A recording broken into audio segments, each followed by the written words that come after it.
The Lord be with you. And with your spirit. A reading from the Holy Gospel according to Matthew. Glory to you, O Lord. Jesus said to his apostles, "Do not think that I have come to bring peace upon the earth. I have come to bring not peace, but the sword. For I have come to set a man against his father, a daughter against her mother, and a daughter-in-law against her mother-in-law. And one's enemies will be those of his household. Whoever loves father or mother more than me is not worthy of me. And whoever loves son or daughter more than me is not worthy of me. And whoever does not take up his cross and follow after me is not worthy of me. Whoever finds his life will lose it, and whoever loses his life for my sake will find it. Whoever receives you receives me, and whoever receives me receives the one who sent me. Whoever receives a prophet because he is a prophet will receive a prophet's reward. And whoever receives a righteous man because he is righteous will receive a righteous man's reward. And whoever gives only a cup of cold water to one of these little ones to drink, because he is a disciple, amen, I say to you, he will surely not lose his reward." When Jesus finished giving these commands to his 12 disciples, he went away from that place to teach and to preach in their towns. My dear friends, the Gospel of the Lord. Praise to you, Lord Jesus Christ. Good afternoon, sisters and brothers in Christ. Sinasabing sa likod ng tagumpay ng kabanalan ng isang tao ay pamilya. Pamilya na sumusuporta. Kapag sinabi nating pamilya, family is not just simply relationship by blood. We also have friends. There are friends, there is family, there are friends who become family.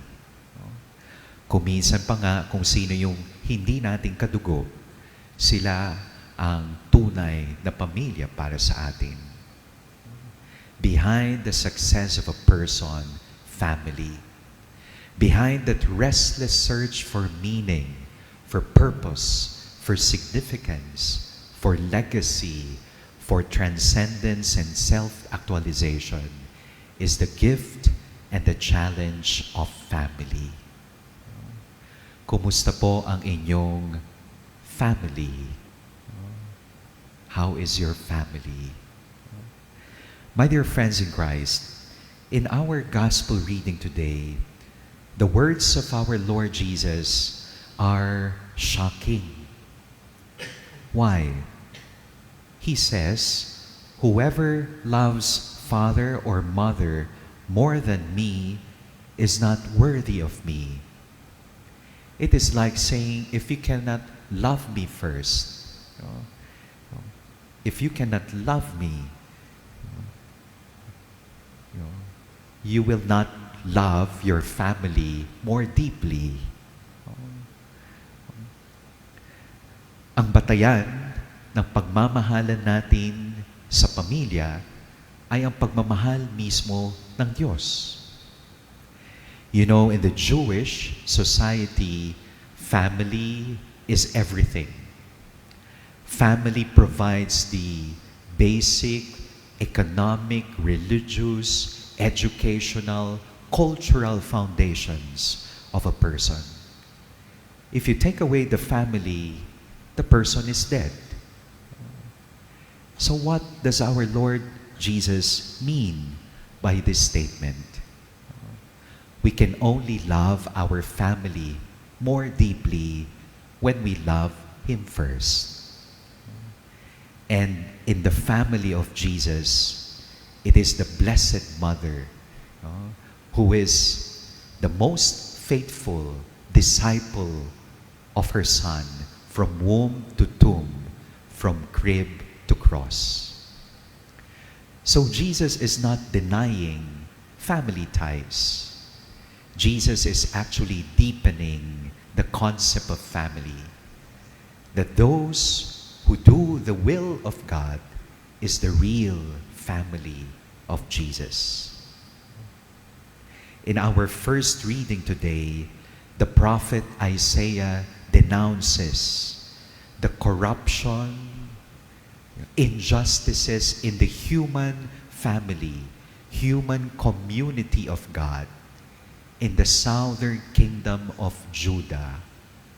And because of such corruption, the destruction of its structures, Isaiah seems to say that when our relationship with God is in ruins, everything follows. Our relationship with one another would also be in ruins.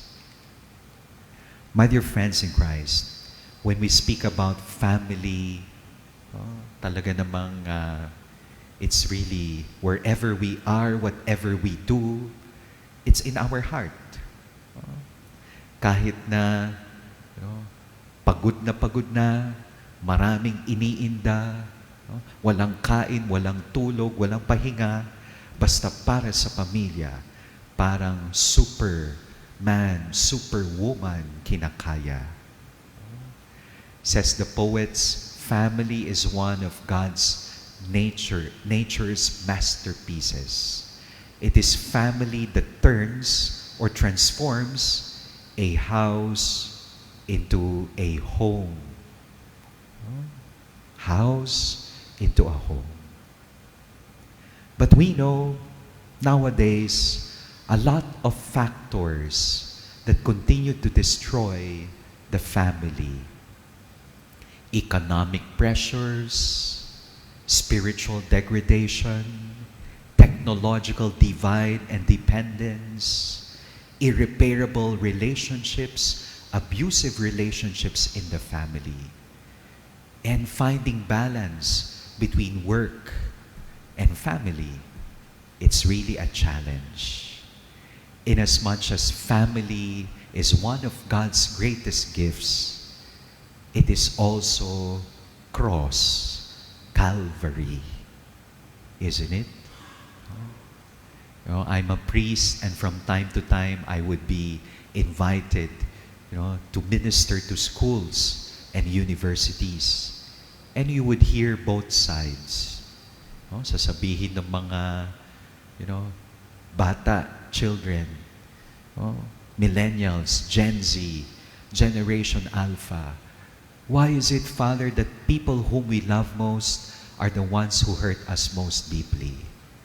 Bakit porket bata kami, Father, ayaw na kaming pakinggan ni Mommy and ni Daddy? Why is it, Father, that our parents, consider us, their children, they treat us, their children, as their retirement fund? Siyempre, papakinggan mo rin naman yung mga parents. Sasabihin nila, Father, we feel ignored. We feel overlooked by our children. Kung kailan lamang sila hihingi ng allowance, saka sila makakaalala. Para kaming mga walking GCash or Maya. ATM machines. Parents. As parents, do you prepare the road for your children? Or should it be the other way around? You prepare your children for whatever road, path they want in life. Do you prepare road for the children? Or it's the other way around? Your children for whatever path or road they desire to undergo or embrace. I like so much what this philosopher, said. What are the two most important gifts that parents can give their children? The gift of roots and the gift of wings. Pagkakaugat ng anak sa pamilya, sa Diyos, values and virtues, at paggabay ng mga magulang sa mga anak sa kanilang pagdedesisyon. The gift of fruits and the gift of wings. Amen.